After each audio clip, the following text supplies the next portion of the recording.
Left leg opponent court की तरफ face करेगा, राइट लेग कहाँ करेगा, साइड गैलरी की तरफ, ठीक है। शटल रहेगी चेस्ट के आगे और ये रैकेट पूरा खिंच जाएगा, ठीक है। और धीरे से लाना है, धीरे से लाना है और फेंकना है। समझ में आया?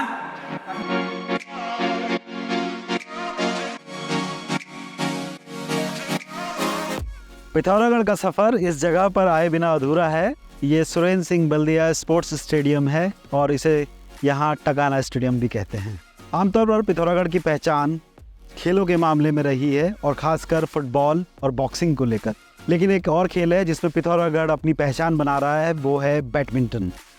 बैडमिंटन में कई नंबर 1 खिलाड़ी यहाँ से निकल रहे हैं जो इंडिया में रैंक 1 हैं और एक पूरा प्रोसेस है। तो आज चलिए देखते हैं, मिलते हैं कुछ ऐसे ही नंबर 1 प्लेयर्स से और जानते हैं कैसे ये पिथौरागढ़ बैडमिंटन का नया हब बनता जा रहा है। एक ऐसी नर्सरी यहाँ से तैयार हो रही है जो फ्यूचर में कई बड़े प्लेयर देने वाली है। तो चलते हैं और मिलते हैं कुछ ऐसे ही खिलाड़ियों से।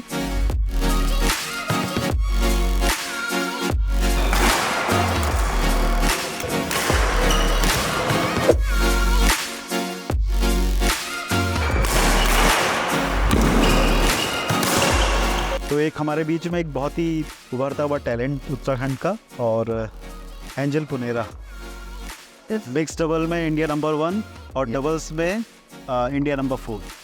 ज़बरदस्त प्लेयर हैं। तो कब शुरू हुआ बैडमिंटन का सिलसिला?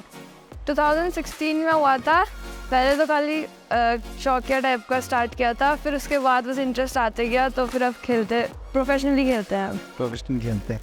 तो इंटरेस्ट जब डेवलप हुआ तो कैसे मैनेज किया? स्कूल या घर वालों का सपोर्ट कितना रहा?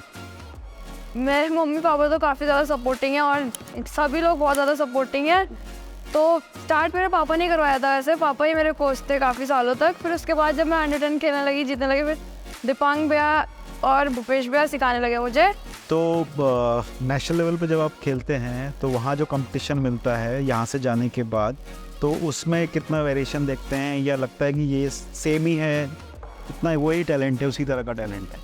हर बार नया नया टैलेंट आता है तो उसके लिए हमें प्रिपेयर रहना पड़ता है हमेशा। बट वही है कि अपना बेस्ट देना रहता है और टैलेंट तो कोई भी जीत जाता है कभी, बस लक के ऊपर रहता है। लक के ऊपर रहता है। तुम एशियन एकेडमी से हो, वहाँ से बैडमिंटन के बहुत सारे प्लेयर निकल रहे हैं। ऐसा क्या जादू हो रहा है वहाँ? सपोर्टिंग बहुत है एशियन एकेडमी और जैसे मतलब काफ़ी ज़्यादा स्पॉन्सर भी करते हैं जो अच्छे लेवल पे खेल रहे हैं। बॉक्सिंग और अलग अलग स्पोर्ट्स के भी हैं वहाँ प्लेयर। सारे प्लेयर्स ऑलमोस्ट पिथौरागढ़ के एशियन एकेडमी में ही हैं। Asian academy. तो अब आगे क्या है? सपना आगे क्या है? Olympic gold? हाँ। तो उसकी तैयारी क्या चल रही है? उसकी तैयारी तो कर ही रहे हैं, भैया लोग भी बहुत मेहनत कर रहे हैं मेरे ऊपर और मैं भी पूरा फोकस से ही प्रैक्टिस पूरी फोकस से करती हूँ।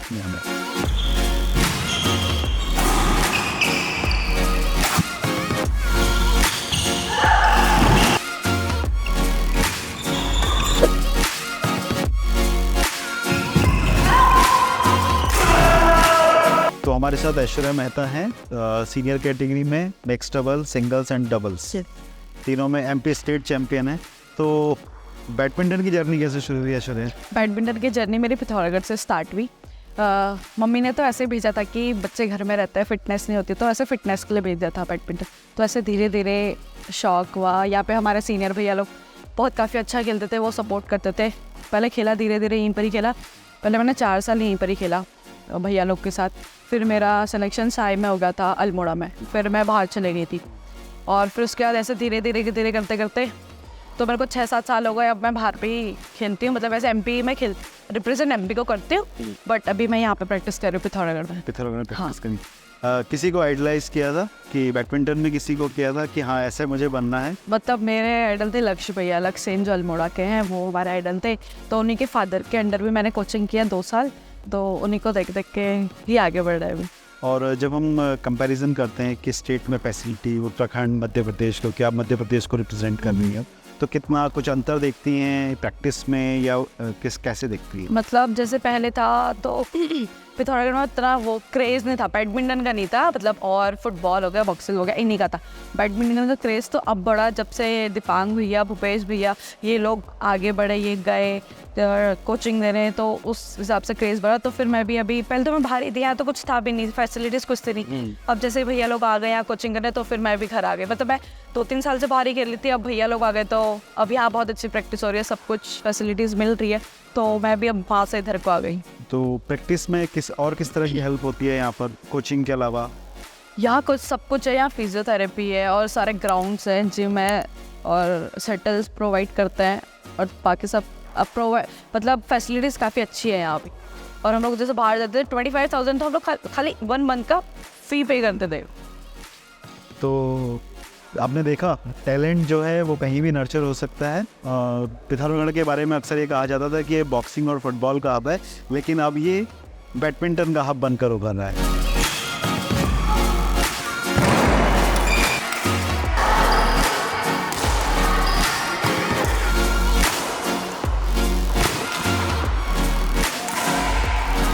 और अब बात इनसे करते हैं जो पिथौरागढ़ में शटलर्स की फौज तैयार कर रहे हैं। भूपेश बिष्ट है हमारे साथ और दीपंग वर्मा जी। तो मज़ा आ रहा है? बहुत मज़ा आ रहा है। आप तो खुद युवा है और आप बहुत सारा टैलेंट जो है, रॉ टैलेंट है, उसको शेप देने का काम कर रहे हैं। तो कितना मुश्किल लग रहा है, कितना अच्छा लग रहा है, कुछ उसके बारे में बताइए।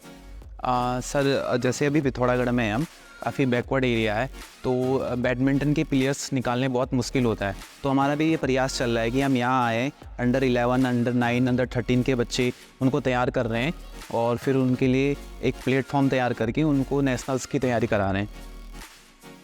आप तो बहुत सारे जगहों पर होकर आए और फिर पिथौरागढ़ आ गए, तो एक तो ऑब्वियस है आपका कनेक्शन यहाँ से है, वो पहली चीज़ है, लेकिन इतनी सारी अपॉर्चुनिटी थी, पिथौरागढ़ क्यों? मैं चाहता हूँ कि मेरे घर से बच्चे अच्छा निकलें, अच्छा खेलें, यहाँ के बच्चे अच्छा करें, क्योंकि बाहर तो सब अच्छा खेल रहे हैं, जितनी भी फैसिलिटीज़ मिली हैं सब अच्छा खेल रहे हैं बाहर। हम चाहते हैं कि यहीं से, इसी कोर्ट से इंडिया नंबर 1 और वर्ल्ड चैम्पियन निकले, इसलिए मैं चाहता हूँ कि मैं यहीं काम करूँगा। जब हम पीछे देखते हैं तो पिथौरागढ़ की जो इमेज है वो पावर स्पोर्ट्स, खासकर फुटबॉल, बॉक्सिंग, लेकिन अब जो उसकी नई पहचान है वो बैडमिंटन है। तो ये हुआ कैसे, कहाँ से ये चीज़ें आई? और अब बच्चे, क्योंकि अब तो बच्चों के पास एग्जाम्पल है, रोल मॉडल हैं, लक्ष्य यहाँ से निकले हैं, बहुत सारे प्लेयर अब निकल रहे हैं, तो कैसे हुआ इस? पिछले 7-8 सालों से ये बदल रहा है। अभी हमारे पास करंट में इंडिया नंबर 1, इंडिया नंबर 2 भी अपने यहीं से पिथौरागढ़ से निकले हुए बच्चे हैं। तो हम पिछले 7-8 सालों से काम चल रहा है, अभी रिजल्ट आ रहा है, अभी और आएगा। अभी हम छोटे बच्चे और तैयार कर रहे हैं, तो हम और रिजल्ट देने की तैयारी कर रहे हैं। सिस्टमेटिक ढंग से कराएंगे तो अपने आप बदल जाएगा। जब हम पिथौरागढ़ में स्पोर्ट्स की बात करते हैं तो बार बार एक स्कूल का जिक्र बहुत आता है, एशियन एकेडमी का। तो ये एशियन एकेडमी और स्पोर्ट्स का कनेक्शन क्या है, भूपेश जी कुछ बताएंगे? सर एशियन स्कूल के संस्थापक पूज्य महाराज श्री स्वामी वीरेंद्रन महाराज जी, जो स्वयं एक बैडमिंटन के खिलाड़ी भी हैं। और आपको बताना चाहूँगा कि जब उत्तराखंड बैडमिंटन एसोसिएशन बना रहे थे तो महाराज जी का बहुत बड़ा रोल था उसमें। महाराज जी, DK सेन सर और सभी लोग मिलकर इन्होंने यूपी से उत्तराखंड बैडमिंटन एसोसिएशन बनाया।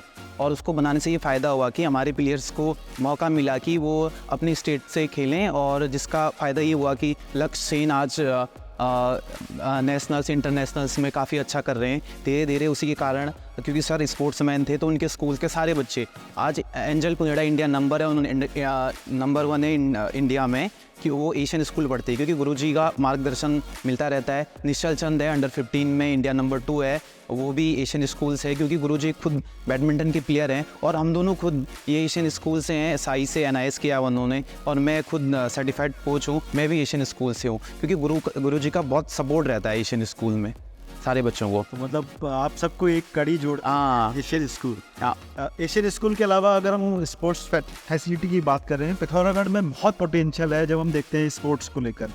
तो और कौन कौन से खेल आपको लगता है कि यहाँ से बहुत अच्छे निकल रहे हैं? 3 खेलों को तो हम जानते हैं, उसके अलावा बताइए। बैडमिंटन हो गया, चल रहा है, बस वो बॉक्सिंग है, फुटबॉल है, और एथलेटिक्स में काफ़ी अच्छा चल रहा है। एथलेटिक्स में यहाँ अभी ऑल इंडिया यूनिवर्सिटी में भी काफ़ी मेडल ले आ रहे हैं, नेशनल्स में मेडल ले आ रहे हैं। यहाँ के जो सर हैं अभी deputy sports officer Pratap sir, वो कोच हैं, काफ़ी तैयारी करा रहे हो। तो एथलेटिक्स में भी काफ़ी अच्छा रिजल्ट है पिथौरागढ़ का। बहुत बढ़िया, और ऐसे ही आप अच्छे स्पोर्ट्समैन तैयार कीजिए। हमें बहुत सारे मेडलिस्ट चाहिए जो आगे चल के हमें ओलंपिक्स में मेडल दिलाएंगे, और हमें उत्तराखंडी होने के नाते भी हमारे लिए ये प्राउड मोमेंट रहता है जब कोई हमारा अपना बच्चा, उत्तराखंड का बच्चा किसी पोडियम पे खड़ा होता है, तो वो हमारे लिए भी बहुत प्राउड मोमेंट होता है। बहुत बहुत शुक्रिया, और आप ऐसे ही अच्छे अच्छे प्लेयर तैयार करते रहिए। Thank you sir. धन्यवाद।